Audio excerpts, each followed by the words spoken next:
Vamos dar início então a mais um Secovcast. Secovcast é o podcast do Secov Zona Sul, onde nós procuramos trazer informações, conhecimentos, atualizações, está sempre com convidados que possam estar compartilhando conosco através dos temas que são de interesse dos nossos representados, das pessoas que acompanham as nossas atividades e dessa forma poder ir contribuindo aí na melhoria das pessoas, das empresas e também do mercado imobiliário. Os convidados de hoje são Pablo e Rogério. E nós vamos falar sobre dados, né? Sobre BI, Business Intelligence. Então, a Analytics BI é uma empresa que vem se desenvolvendo dentro do mercado e vamos estar aqui compartilhando esse assunto sobre dados, sobre gestão, sobre organização, sobre acompanhamento desses dados. E nesse primeiro momento, sempre gosto, né, de agradecer os nossos convidados aí. Obrigado, Rogério, obrigado, Pablo, por aceitarem o convite, por estarem aqui hoje junto conosco. E como já é também aqui do nosso momento, né? Contar um pouquinho da história, da trajetória aí, tanto do Pablo quanto do Rogério, e como que vocês se conectaram para iniciar as ações dentro da Analytics BI. Boa tarde, Sérgio. Boa tarde. Obrigado pela oportunidade aí de a gente estar expondo um pouquinho do nosso trabalho, agradecendo ao FEComércio aí pela disponibilização do espaço para a gente estar gravando esse podcast aí. É sempre importante a gente ter essa possibilidade de falar sobre a nossa empresa, né? Porque apesar de a gente trabalhar muito com dados, esse tema não é um tema muito, como é que eu vou te dizer, ele não é um tema muito comum no dia a dia das pessoas. Então, muitas vezes a gente tem até uma certa dificuldade em explicar o que a gente faz. E ter essa possibilidade hoje vai ser importante para a gente divulgar também um pouco da nossa história.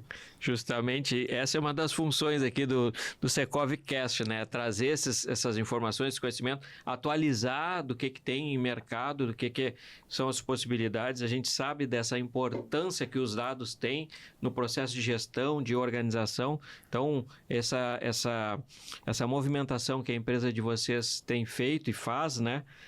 Ela é bastante importante. Mas como é que vocês chegaram nesse entendimento, né? Da onde vem a ideia de partir para essa estrutura?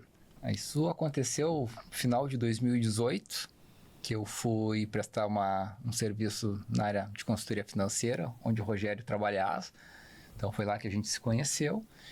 E ainda não conhecia alguma ferramenta de BI, de Business Intelligence. Então, comecei a fazer o trabalho de consultoria, usava o Excel como ferramenta principal e me deparei com várias fontes de dados não normalizadas, teria que integrar tudo e disse, aqui eu vou ter uma dificuldade grande. E fui pesquisar se tinha alguma outra ferramenta que pudesse me auxiliar, né? E eu acabei encontrando o Power BI na época. E onde o Rogério trabalhava foi o meu primeiro case. Aí apliquei nos outros clientes que eu tinha e... Deu certo, né? Deu certo. E daí eu disse, Rogério, cara, isso aí é Quem sabe? Quem sabe a gente monta uma empresa, é uma área que está fervendo, né? Dentro, e eu acho que a gente está de vanguarda aqui no negócio. Daí... A gente tem uma trajetória... profissional muito parecida, eu, Pablo. Sim. Porque a gente, tanto eu quanto ele, a gente veio oriundo de uma empresa. Sim. Nós éramos funcionários de empresas privadas. Sim. Eu trabalhei algum tempo na CTMR, eu sou oriundo da antiga CTMR. Sim. E depois trabalhei mais um bom tempo no Diário Popular. Então, a gente vinha de organizações privadas e empresas constituídas, corporativas. E era um desafio também a gente empreender, porque eu acho que tem uma grande diferença entre tu empreender e tu ser empreendedor. Sim. Então, a gente tinha uma vontade de empreender e talvez, porque a gente nunca sabe o que pode acontecer, o que a gente busca no dia a dia da nossa empresa hoje é exatamente porque como a gente teve esse ambiente corporativo durante muitos anos, a gente viu muitas coisas boas e também algumas coisas nem tão boas. Processo de aprendizado. Exatamente. A gente busca levar para a Analytics somente as coisas boas. A gente tenta fazer isso no dia a dia. Essa questão das organizações, né, quando a gente vai passando por elas e movimentando, são experiências que vão nos trazendo diversas áreas de conhecimento e conciliar esses conhecimentos com essa perspectiva do que é positivo, do que é negativo, e aonde eu posso melhorar, esse é o grande desafio do empreendedorismo, justamente onde a gente pode ir caminhando e se desenvolvendo. E dentro de toda essa estrutura e dessa movimentação de vocês, a base, assim, né, o principal ativo, vamos dizer, que vocês trabalham são os dados, né? Como é que vocês fazem essa busca e como é que funciona essa busca desses dados aí? Na realidade, os dados, a gente tem uma premissa na Analytics que é uma frase lá, eu lembro sempre, o Pablo começou com ela, não é uma frase nossa, né? Mas é uma frase de um filósofo e talvez o nosso primeiro cientista de dados, que foi o Edward Deming, que nasceu lá em 1900 e já dizia que a pessoa que não tem dados, ele é uma pessoa que só tem uma opinião. Então, essa é a nossa grande premissa em relação a isso. E sem dados também não tem a gestão, né? E tu passa a... Até a gente usa, às vezes, aí meio no coloquial, o achômetro, né? É o termo que aí tu passa a ser um aventureiro quase que do mercado. Exatamente, Sérgio. E a gente sempre se depara no mercado, né, com essa questão do dado, de ter a cultura do dado, que nem todas as empresas estão prontas hoje ainda para ter um BI. Então, às vezes é preciso, a gente vai fazer um projeto, a gente ainda precisa ter esse período de maturação, de estruturar dado dentro da empresa. E quando a gente está falando de estruturar dado, não é nada mirabolante, é dado básico. Cadastro de cliente, cadastro de produto, movimentação financeira, cadastro de estoque, porque é a partir dessas informações que são do básico, que a gente vai extrair todos os indicadores, resultados, insights para o negócio, e são em cima desses dados. Então, essa parte da cultura provém, às vezes, até do mesmo treinamento de um atendente, de a hora de fazer o cadastro do cliente ou do produto, cadastrar da forma correta, de colocar todos os dados ali dentro, para justamente, na hora que a gente for utilizar essa ferramenta de grande capacidade de processamento de dados e para a gente mostrar o que realmente o empresário precisa para tomar a decisão com maior assertividade, não está um dado quebrado, não está um dado faltante ali nessa questão. O desafio, então, está na questão de... Os dados existem, a informação ela existe. Talvez, né, numa grande maioria, de uma forma desorganizada ou desordenada. Mas o desafio é justamente como fazer e envolver as partes ali que estão dentro desse processo para poder fazer essa construção de uma forma mais ordenada. Perfeito. E hoje a gente, com o avanço da tecnologia, da questão da programação, a gente também não ficou dentro da empresa só restrito com o dado da empresa, com o banco de dados. A gente consegue hoje, né, ir para a internet, que a gente chama, que é hoje é a grande gama de dados. Então, a gente consegue... a gente tem dados públicos do governo, por exemplo, Comex, CAGED. Então, que a gente também consegue fazer essa integração com os dados da empresa, porque às vezes a gente consegue relacionar dados da empresa com o mercado e a gente ainda consegue dados da internet, a gente chama web scraping. Que seria o web scrap? Vou dar um exemplo, já que a gente está falando vocês são muito forte com o ramo imobiliário. A gente consegue fazer, por exemplo, dentro de uma página, de uma imobiliária, a gente consegue fazer uma captura daqueles dados que estão disponíveis ali para locação ou para venda. A gente consegue compilar numa base de dados e apresentar, por exemplo, a disponibilidade de quantos imóveis tem para locação, qual é o valor do metro quadrado, o valor do EGL, quais bairros têm mais disponibilidade, com dormitórios, às vezes tem informação de PTU, de condomínio. Então, são informações que estão disponíveis, são dados públicos, porque no momento que tu anunciou ali, aquele dado se torna público. Então, a gente consegue fazer esse tipo de compilação também de dados. Então, a gente também não é só refém do dado que está dentro do servidor, do CRM, do ERP. Então, tem duas formas que podem ser complementares, né? Uma forma é a busca dentro do próprio banco de dados da empresa, da movimentação que ela faz no seu dia a dia, e também a busca externa em bancos de dados que estão com informações disponíveis, públicos, né? Acredito que até o próprio censo também traga informações aí que são relevantes e importantes, e a empresa de vocês, ela consegue então fazer essa conexão e a partir daí uma apresentação, seria isso? Na realidade, a gente não tem... Os nossos projetos não têm limites. Vai depender muito a gente brinca com os nossos clientes que a gente não tem o viés do fisioterapeuta, mas a gente serve para amenizar dores. Sim. Então, basicamente é isso. A dor do cliente é o nosso objetivo principal. E uma outra questão que eu acho interessante a gente colocar aqui é o seguinte, é que muitas vezes, quando a gente vai começar a implementar um projeto de BI e faz a primeira conexão ao banco de dados, o banco de dados é a origem de tudo. Sim. E lá estão os dados dispostos da maneira que eles estão de forma crua. Uhum. E aí ele serve até como uma própria auditoria, porque aí o cliente vai ter condição de ver e dizer assim, olha aqui, ó, o teu relatório de clientes não está completo, porque o endereço está faltando o número, está faltando o CEP, essas coisas acontecem nas nossas implantações e desenvolvimentos de projetos.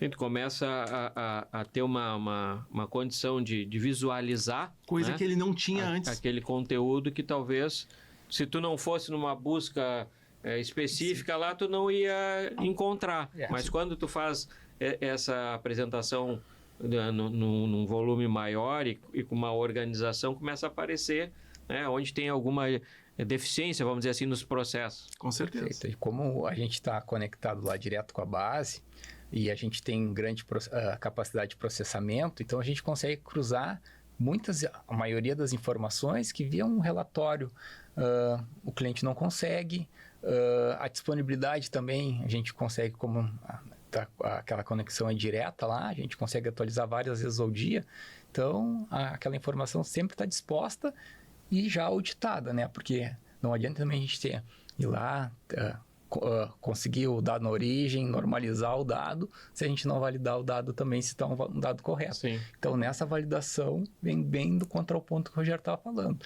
Às vezes acontece aqueles vistos de relatório, que daí a gente vai direto na fonte, daí olha, não, mas a base de dados está dizendo isso, vamos mais a fundo para ver se esse dado está com uma consistência. É um trabalho que precisa de uma melhoria contínua, né? Com certeza. O acompanhamento, essa captação dessas informações, a apresentação dessas informações, ele te dá possibilidade de estar sempre num processo constante de melhoria e de apresentação. E essa construção, né, com os colaboradores, com a parte da gestão, com a empresa, vamos considerar assim que vocês são uma empresa de apoio, né, para o processo de gestão, ela tem que ser, como dizer, todo mundo falar a mesma língua, né, e unificando esse diálogo, aí, essa relação. Perfeito, porque a ideia inicial é sempre o BI ser um braço da gestão, né? Então, para a gente... como a gente coloca assim, vai ser o braço da gestão para tomar decisão com mais assertividade. Mas daí o que acontece? Com o BI, as informações correm com muito mais fluidez, com muito mais rapidez, com muito mais assertividade. A gente começa a descer, às vezes da parte da direção, vai para a parte da gerência o pessoal... Supervisão, e às vezes até no nível de colaborador. Então, em vez o cara tem que estar tirando o relatório para medir o resultado, olha, quantas vendas eu fiz ou quantos leads eu converti. Não, atualizou a base, está ali.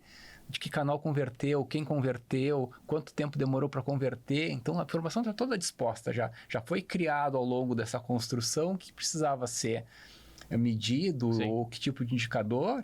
E daí, em vez de ser do chão para cima, a gente vem de cima para o chão. E daí a gente vai construindo até... E esse formato de construção, de apresentação, tipo de relatório, se ele é um relatório que vai vir num formato de dashboard, se ele vai vir impresso, isso é conforme a necessidade de cada empresa, até o próprio, né, conteúdo, vocês têm essa possibilidade de... vamos dizer assim, adaptando ou organizando conforme a necessidade de cada empresa? Os nossos projetos são totalmente personalizados. A gente acaba não a gente nem consegue utilizar, porque dependendo do RP do cliente a base de dados, o banco de dados, a linguagem de programação é outra. Então, nossos projetos são totalmente personalizados. E mesmo que as bases fossem normalizadas e fossem iguais, a percepção de cada empresário é totalmente diferente. Então, ramo imobiliário, agronegócio, comércio, serviço, cada um tem uma percepção do negócio, tem uma dor, como o Rogério falou, de precisar atingir uma dor, resolver aquela dor. Então, se a gente olhar empresas, às vezes, de tamanho muito parecido, de segmentos iguais, olhar os projetos são totalmente diferentes. E muitas delas têm mesmo tamanho, mesmo segmento, mesmo sistema, mesmo banco de dados. Sim. E os projetos são totalmente diferentes. Sim. Porque o viés de enxergar os indicadores, enfim, é totalmente diferente. A gestão, né, os objetivos, eles são de acordo com a organização. Né? Cada organização tem uma projeção de onde que ela está, onde é que ela quer chegar, como que ela vai chegar lá. Sim. E acredito que justamente quando tu consegue fazer isso de uma forma bem organizada, ela deve ter uma condição assim de resultado bem mais satisfatório, né? E é muito legal a gente observar essa construção, porque isso acontece no dia a dia, porque as pessoas vão consumindo as informações que já viraram informações, deixaram de ser dados crus e viraram informações, e aí parece aquela criança que tu dá um pedacinho de bolo e ela quer mais um pedacinho de bolo e aí vai. Foi gostando. Até eu tinha anotado aqui, eu digo assim, como é que é a percepção de vocês em relação justamente à aceitação, né? Que às vezes, no primeiro momento, sempre tem uma barreira de resistência, porque vocês estão chegando com algo novo, estão querendo mudar um pouquinho de como é que é o formato, como é que o processo acontece, e aí, então a resistência acho que ela é bem natural. Mas é muito rápido. Tem que ir quebrando ela. Ela dura uma semana, eu acho. Uma semana. E talvez para nós o mais gratificante é quando a gente ouve do empresário, quem opera lá o BI lá, consome ele de fato. Sim. O cara diz, cara, não sei nem mais utilizar meu sistema. Já a primeira coisa do dia que eu faço é abrir o meu celular ou um notebook ali para ver como é que está o meu resultado do dia anterior. Então, para nós isso é muito legal, assim. Sim, tu dá uma possibilidade, né, que talvez não tivesse ainda no entendimento ou no alcance, porque justamente não tinha vivido essa experiência. Então, aí chega lá, olha aqui quanta diferença faz, né? E o quanto é importante, quando vocês trouxeram aqui o termo cultura, né? Implantar ou implementar, como é que é a primeira chegada, vamos dizer vocês, para sensibilizar os colaboradores, para apresentar isso para a empresa, como é que é o impacto inicial, assim, como é que abre essas portas aí? A gente ainda tem sorte, a gente tem ótimos clientes, né? Então, mas sempre... Nós nunca tivemos nenhum problema, assim, tipo de mudar uma cultura, porque os nossos clientes, normalmente, eles já têm a vontade de ter. Sim. Então, a primeira barreira já está quebrada.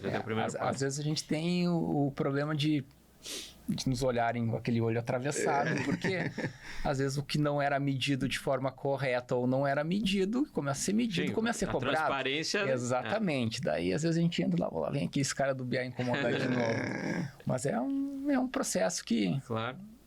Natural de acontecer. E o quanto dentro dessas experiências aí que vocês têm, como é que são assim os retornos, né, os feedbacks, quando as pessoas começam a enxergar esses resultados, o que elas trazem para vocês assim no sentido de dizer, quanto impactou, quanto a gente cresceu, quanto a gente melhorou, como é que tem sido? Vamos contar um case então, não vou citar nomes aqui de empresas e tal.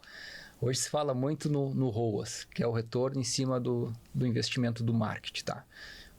Vou pegar um exemplo do aluguel, que é uma atividade muito mais complexa, que envolve muito mais dados. Então, a gente poderia pegar o ROAS de forma até fácil, vamos lá, o que foi o investimento? Vamos pegar um mês, foi investimento dentro do mês, dentro do marketing, foi lá no financeiro, fez um relatório lá, o valor que eu gastei em marketing, e fui lá nas minhas conversões de locações lá e tirei um relatóriozinho lá, tanto de locação, dividi um pelo outro, tenho o meu ROAS. Mas daí, isso é o básico, mas a gente consegue melhorar muito esse processo dentro. Então, se a gente pegar lá um funil básico lá, dentro de uma imobiliária lá, ordem de atendimentos, leads, visitas, propostas e contratos, conversões, né? Então, lá dentro do BI, como a gente já integrou lá o lead que está entrando, o cliente, o imóvel, se está sendo visitado aquele imóvel, quando está sendo feita a proposta, então a gente já consegue começar a ter aquele insight. O cara que está entrando lá, a primeira etapa do funil, o lead, a gente já consegue começar a medir. Tá, mas esse lead está chegando por que canal? Sim. Por canal A, B e C.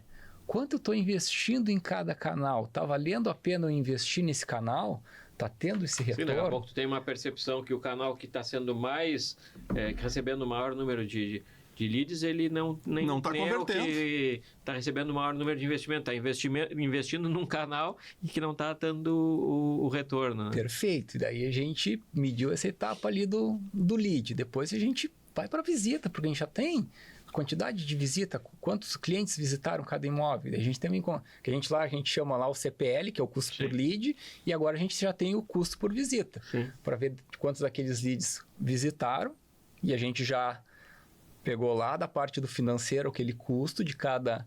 se eu fui investir em rede social, se eu investir no jornal, em banner, no rádio, então a gente já tem também por canal de investimento, e a gente já sabe o custo por visita de cada canal ou do todo do marketing.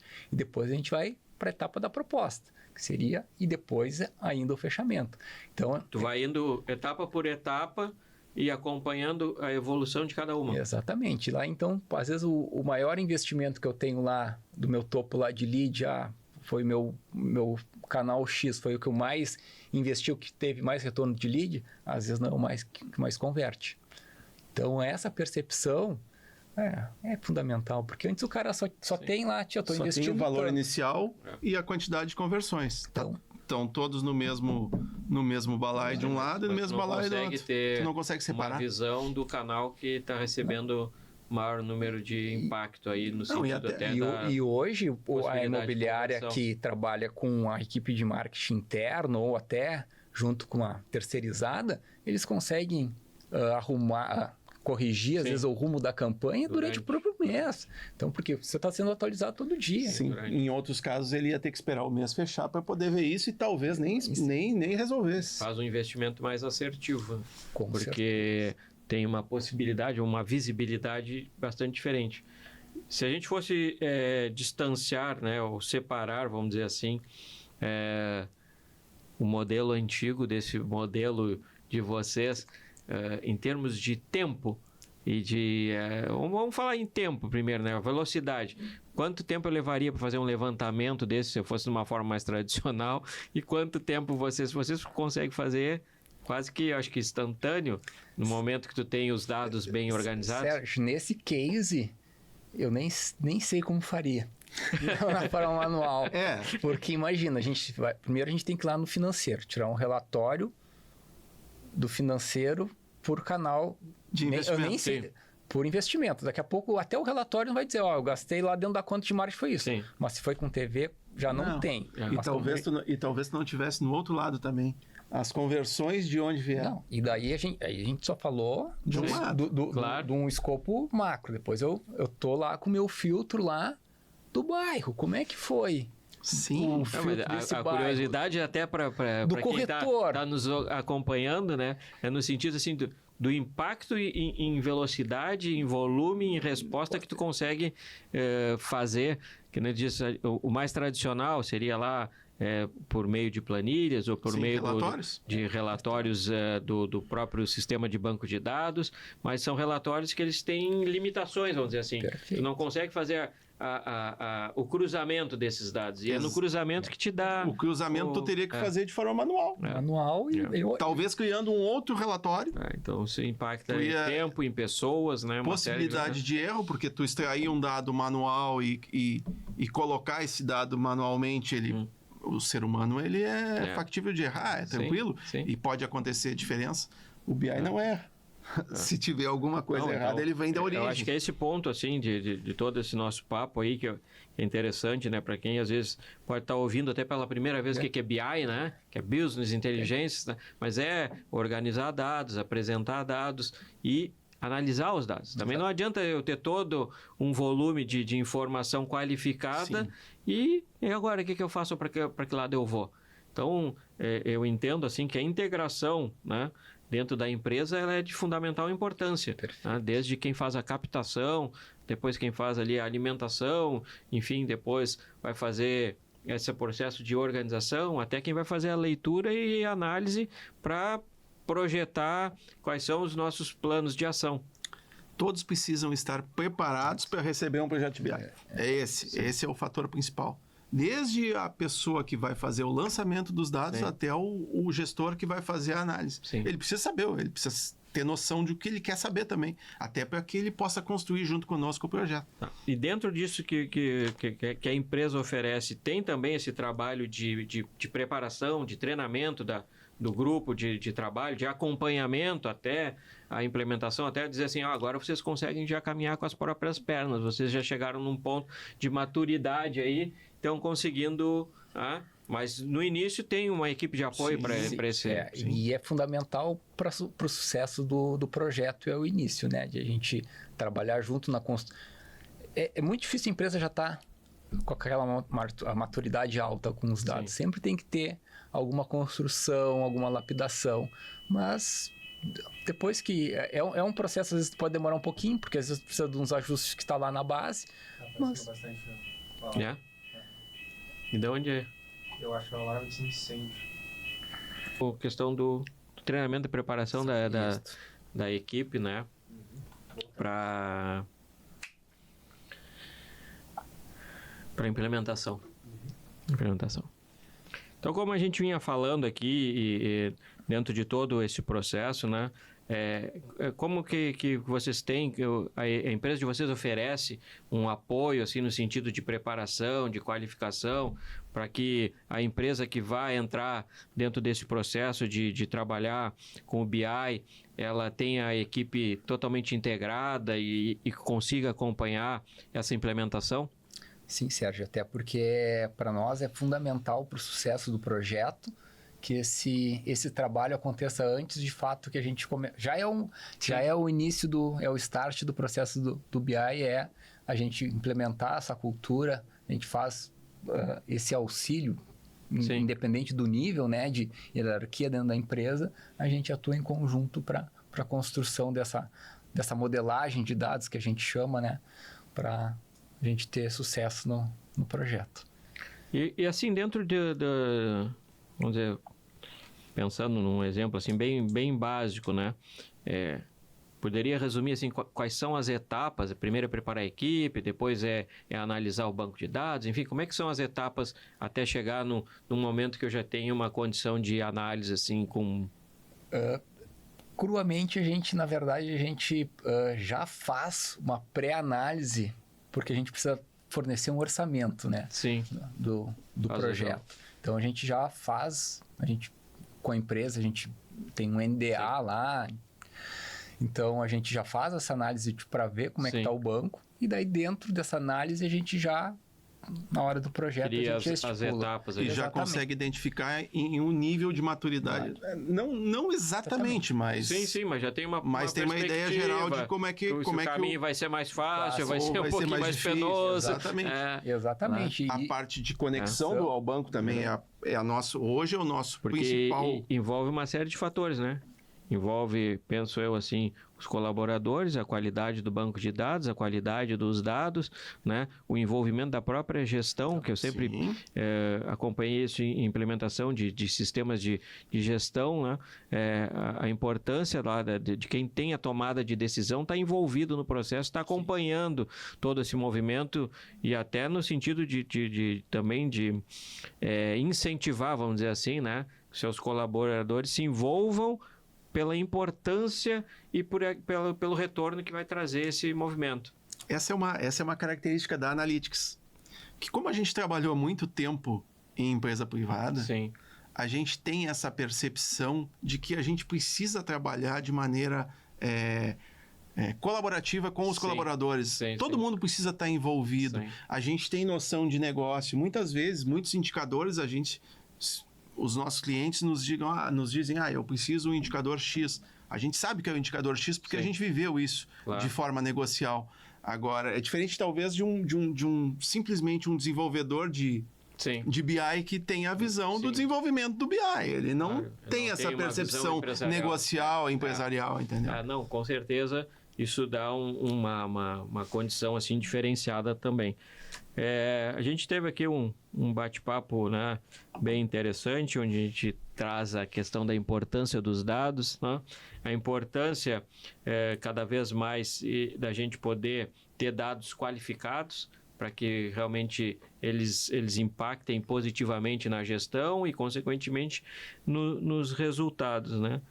A gente fez uma apresentação aqui também sobre um case aí, falando sobre locação, que eu acho que foi legal para quem está nos acompanhando. Mas para fechar aqui esse bate-papo, né, eu gostaria de ouvir aí de cada um de vocês aí alguma dica, alguma orientação, algo que eu queria ter falado e ainda não falei. Enfim, vamos aproveitar esse tempo antes de fazer o fechamento desse nosso podcast.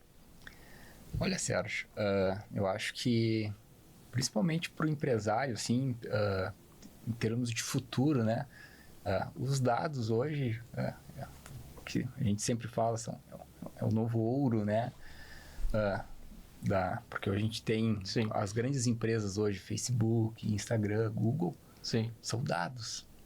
Valem tanto no mercado porque elas têm os nossos dados, né? Então, o empresário se conscientizar da importância dos dados, de ter essa qualidade dos dados, do seu cadastro de cliente, seu cadastro de produto, cadastro de estoque.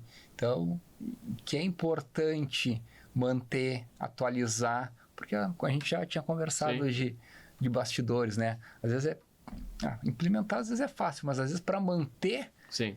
não é uma situação corriqueira que seja às vezes fácil. Então, de se manter esse processo ao longo do tempo. Sim. Não, e dentro dessa perspectiva do novo ouro, dos nossos empresários, dos nossos parceiros, saberem exatamente o quão importante são as informações que eles já possuem. Sim. Claro. E já são próprias, já estão apropriadas à empresa. Muitas vezes tu te preocupa com um patrimônio, uma máquina, mas tu tem uma informação que vale tão ou mais do que o próprio patrimônio que tu tens. Então isso também faz parte, que tu tenhas um patrimônio e que cuide dele. E a gente está aí para auxiliar no que for possível. Exatamente, apesar de esse patrimônio ser intangível de primeiro momento, mas é essencial. Mas ele realmente ele tem uma importância significativa, né, em toda a questão da organização, porque sabendo e entendendo, né, como é que está o teu movimento através dessa leitura desses dados, dessa análise e da projeção dos próximos passos, acredito que isso cria um diferencial para a organização dentro do seu mercado significativo. Não tenha dúvida. Hoje a gente pode trazer isso como exemplo. A gente vê movimentos de grandes empresas, grandes corporações que apresentam de um dia para a noite um prejuízo de milhões. O gestor já sabia disso. Se ele teve um processo de inteligência de negócios implantado, e certamente teve, ele tinha essa percepção, entendeu? Então isso pode fazer a diferença entre o sucesso e o fracasso. Dá uma condição de previsibilidade, né? Claro, de tu ter uma projeção. E a gente vive no Brasil um mundo muito hostil, né? No mercado, né? Então, para nós o dado não é para tu jogar o jogo, é para tu ganhar o jogo. Sim. Não é só jogar o jogo. Muito bom. Agradeço aqui o Pablo e o Rogério da Analytics BI. A gente conversou bastante aí sobre a questão da importância, né, das empresas darem a devida atenção para os dados e agradeço bastante todas essas informações, esse compartilhamento e voltaremos aí num próximo Secovcast. Obrigado, gente. Obrigado, Sérgio. Obrigado, Sérgio.